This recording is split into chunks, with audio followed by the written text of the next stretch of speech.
اور لوگوں کی تردید میں ہر وقت لگے رہتے ہیں، خاموشی کو نہیں اپناتے، عفو و درگزر کو نہیں اپناتے۔ یہ وہ چیز ہے جو ہمیں نبی پاک علیہ السلام کی زندگی سے سیکھنی چاہیے، جس حوالے سے فرمایا جب یہ مکالمہ ہو رہا تھا حضرت محمد مصطفیٰ صلی اللہ علیہ وآلہ وسلم کا اور سیدنا صدیق اکبر رضی اللہ تعالیٰ عنہ کا، تو حضور علیہ السلام نے فرمایا اے ابو بکر 3 چیزیں برحق ہیں۔ عرض کیا یا رسول اللہ صلی اللہ علیہ وآلہ وسلم وہ کون سی چیزیں ہیں جو برحق ہیں؟ فرمایا اگر مظلوم ظالم کو معاف کر دے تو اللہ تعالیٰ مظلوم کی مدد فرماتا ہے۔ اب یہ بات یاد رکھیے کہ آپ کے اندر بدلہ لینے کی طاقت ہی نہیں اور آپ کہیں میں نے معاف کیا، یہ عفو و درگزر نہیں ہے، بلکہ بدلہ لینے کی طاقت اور قدرت آپ رکھتے ہیں۔ آپ اینٹ کا جواب پتھر سے دے سکتے ہیں، مگر آپ معاف کر دیں اور بدلہ نہ لیں، اس پر اللہ رب العزت انسان کی مدد کرتا ہے۔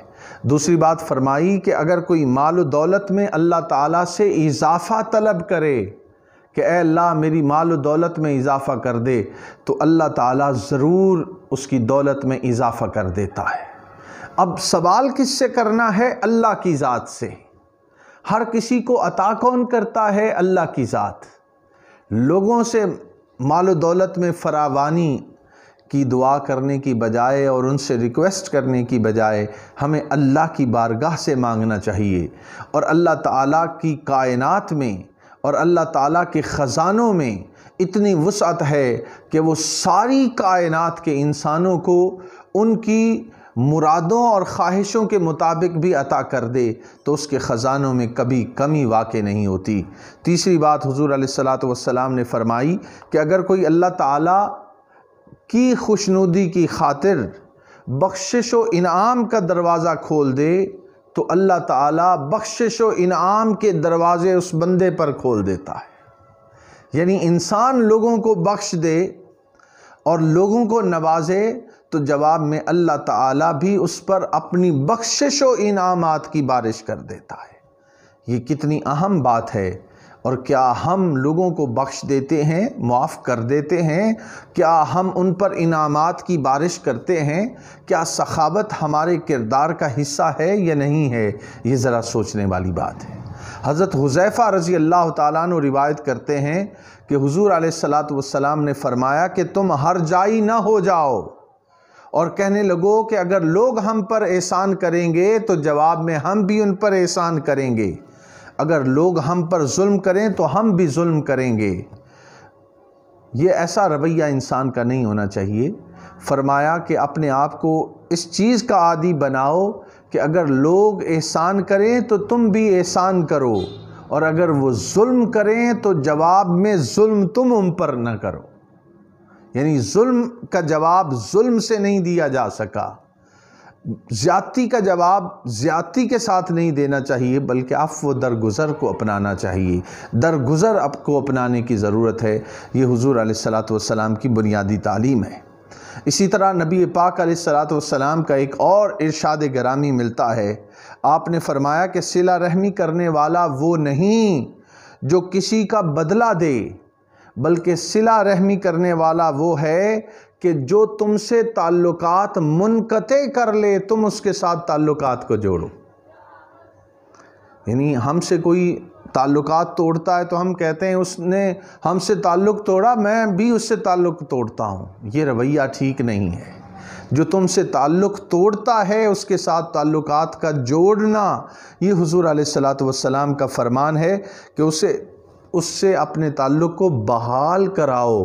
یہ نہیں ہے کہ وہ اگر اس نے تم سے دوری اختیار کر لی ہے تو تم بھی دوری کو اختیار کر لو۔ اور پھر فرمایا کہ جو تمہیں محروم کرے اس کے ساتھ بخشش والا معاملہ کرو، جو تمہیں محروم کرتا ہے تم اسے عطا کرو۔ یہ رویہ احسان کا ہے، یہ رویہ عفو درگزر اور بخشش کا ہے۔ دوسری بات یہ ہے کہ آج بہت سی ٹینشنز، ڈپریشنز، معاشرے کے اندر تناؤ ہمیں نظر آتا ہے، مالی پریشانیاں بھی ہیں، معاشرتی خرابیاں بھی ہیں، صحت کے مسائل بھی ہیں، روزگار کی عدم فراہمی بھی ہے، چہرے پریشان ہیں، حضور علیہ الصلوۃ والسلام کی سیرت سے اور آپ کی سنت سے ہمیں یہ بات معلوم ہوتی ہے کہ بے شک مصائب و آلام کا ہمیں سامنا ہو مگر ہم لوگوں کے ساتھ مسکراتے ہوئے خوش باش چہرے کے ساتھ نظر آئیں۔ حضور علیہ الصلوۃ والسلام کثرت سے تبسم فرمانے والے، مسکرانے والے تھے، اور انسان جب اپنے چہرے پر مسکراہٹ سجا لیتا ہے اسے حضور علیہ الصلوۃ والسلام نے صدقہ قرار دیا کہ مسکراہٹ بھی صدقہ ہے۔ جب دوستوں سے ملاقات ہو تو چہرے تبسم سے کھل جانے چاہیے۔ ہماری حالت یہ ہے کہ ہم جن لوگوں کو جانتے بھی ہیں، جو ہمارے رشتہ دار ہیں، جو ہمارے محلے میں رہتے ہیں، جو ہمارے ساتھ کام کرتے ہیں، ہم ان کے ساتھ بھی ملاقات کے وقت ہمارا رویہ اور ہمارے چہرے ایسے ہوتے ہیں جیسے دو اجنبی آپس میں ملاقات کر رہے ہیں۔ تو یہ اجنبیت کو ختم کرنا، یہ حضور علیہ الصلوۃ والسلام کی ہمیں تعلیم معلوم ہوتی ہے۔ حضرت جابر بن عبداللہ رضی اللہ تعالیٰ عنہ روایت کرتے ہیں کہ نبی پاک علیہ الصلوۃ والسلام نے فرمایا کہ نیکی صدقہ ہے، اور یہ بھی نیکی ہے کہ تم اپنے بھائی کے ساتھ خندہ پیشانی کے ساتھ ملاقات کرو۔ خندہ پیشانی کیا ہے؟ مسکراتے ہوئے ملاقات کرو۔ اور یہ بھی نیکی ہے کہ تم ڈول میں سے اپنے بھائی کے برتن میں پانی ڈالو۔ ڈول میں سے اپنے بھائی کے برتن میں پانی ڈالو۔ اب یہ عرب کے اس معاشرے کی طرف اشارہ ہے۔ عرب کے اندر کیونکہ پانی آسانی سے دستیاب نہیں تھا، پانی کے لیے لوگ دور دور کا سفر کرتے تھے، اور وہاں پہ کنویں سے جب پانی نکالتے تو اپنے گھڑے میں، اپنے برتن میں ڈالنے کی بجائے خیر سگالی کے جذبے کے تحت اگر آپ اپنے بھائی کے گھڑے میں اور اس کے برتن میں پانی ڈالیں تو اس کے دل میں محبت پیدا ہوگی۔ تو حضور علیہ الصلوۃ والسلام اس بات کی طرف اشارہ فرما رہے ہیں، اور حضور علیہ الصلوۃ والسلام کے اس وصف کو ہمارے سلف صالحین نے اپنایا تھا۔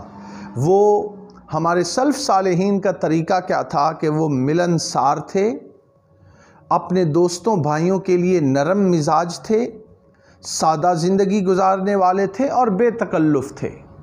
آج ہماری دوستیاں پرتکلف ہو گئی ہیں، وہ سادگی نہیں رہی، وہ ملنساری نہیں رہی، وہ بے تکلفی نہیں رہی جو ہمیں اپنے سلف صالحین میں نظر آتی تھی۔ حضرت عائشہ صدیقہ رضی اللہ تعالیٰ عنہ سے دریافت کیا گیا کہ حضور علیہ الصلوۃ والسلام جب گھر میں ہوتے تو کیا کرتے تھے؟ حضرت عائشہ صدیقہ رضی اللہ تعالیٰ عنہ بیان کرتی ہیں کہ حضور علیہ الصلوۃ والسلام اپنے گھر والوں کے ساتھ زیادہ نرم مزاج ہوتے، ہر وقت مسکراتے رہتے اور ہنستے رہتے۔ یہ حضور علیہ الصلوۃ والسلام کا رویہ تھا۔ ہم دنیا داری کے لیے تو مسکراتے ہیں، مگر جو ہی گھر پہنچتے ہیں ہمارے چہروں سے مسکراہٹیں رخصت ہو جاتی ہیں۔ ہمیں آج ضرورت ہے کہ ہم اپنی خوش خلقی کا مظاہرہ اپنے گھر والوں کے ساتھ بھی کریں اور ان کو محبت اور اپنائیت کا احساس دلائیں۔ نرم مزاجی اور خوش اخلاقی وہ اپنے گھر کے اندر بھی ہونی چاہیے، اور جب ہم معاشرے میں لوگوں سے ملاقات کرتے ہیں تو وہاں بھی نرم مزاجی اور خوش اخلاقی کا ہمیں مظاہرہ کرنا چاہیے۔ قرآن مجید میں ارشاد ہے فَبِمَا رَحْمَةٍ مِّنَ اللَّهِ لِنْتَ لَهُمْ وَلَوْ كُنْتَ فَظًّا غَلِيظَ الْقَلْبِ لَانفَضُّوا مِنْ حَوْلِكَ کہ اے پیارے محبوب مکرم صلی اللہ علیہ وآلہ وسلم، اللہ کی رحمت سے آپ نرم مزاج ہیں۔ اگر آپ سخت مزاج ہوتے تو یہ آپ کے ارد گرد صحابہ کرام علیہم الرضوان کی جو رونق لگی ہے یہ آپ سے دور چلے جاتے۔ اگر ہم چاہتے ہیں کہ لوگ ہمارے پاس آئیں، ہم مرجع خلائق بنیں، تو اس کا ایک ہی طریقہ ہے اپنے مزاج کو نرم کرنا، خوش اخلاقی کو اپنانا، ان اخلاق عالیہ کو اپنانا جس کا مظاہرہ نبی پاک علیہ الصلوۃ والسلام نے ہمیں کر کے دیا ہے۔ حضور علیہ الصلوۃ والسلام صحابہ کے ساتھ مزاح فرماتے اور ان کے ساتھ پیار محبت کی باتیں کرتے۔ آپ مذاق نہیں فرماتے تھے، مزاح فرماتے تھے۔ مذاق اور مزاح میں فرق یہ ہے کہ جب آپ کسی کا مذاق اڑائیں تو اس کے دل پر گراں گزرتا ہے، اس کو تکلیف پہنچتی ہے، اس کو ٹھیس پہنچتی ہے۔ اور اگر آپ کوئی ہنسی خوشی کی بات کر کے اپنے بھائی کے چہرے پہ مسکراہٹ لے آئیں تو یہ اسے مزاح کہتے ہیں۔ حضور علیہ السلام کے پاس ایک شخص آیا، اس نے کہا یا رسول اللہ صلی اللہ علیہ وسلم مجھے اونٹ کی سواری عطا کیجیے۔ آپ نے فرمایا اونٹ کی سواری آپ کو کیا دینی ہے، ہم آپ کو اونٹنی کے بچے پر سواری کرواتے ہیں۔ وہ عرض کرنے لگا یا رسول اللہ صلی اللہ علیہ وآلہ وسلم میں اونٹ پر سواری کی بات کر رہا ہوں اور آپ اونٹنی کے بچے کی بات کر رہے ہیں۔ نبی پاک علیہ السلام نے فرمایا اللہ کے بندے، وہ اونٹنی کا بچہ بھی تو اونٹ ہی ہوتا ہے، ہر اونٹ اونٹنی کا بچہ ہے۔ تو اس طرح کے کئی مزاح کے فرامین ہمیں حضور علیہ السلام کی زندگی سے نظر آتا ہے۔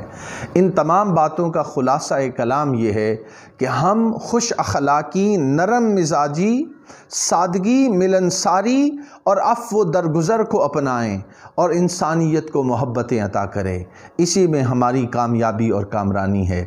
اللہ رب العزت ہمیں اپنے مزاج کو نرم کرنے کی توفیق عطا فرمائے، ملنساری کو اور خوش اخلاقی کو اپنانے کی توفیق عطا فرمائے۔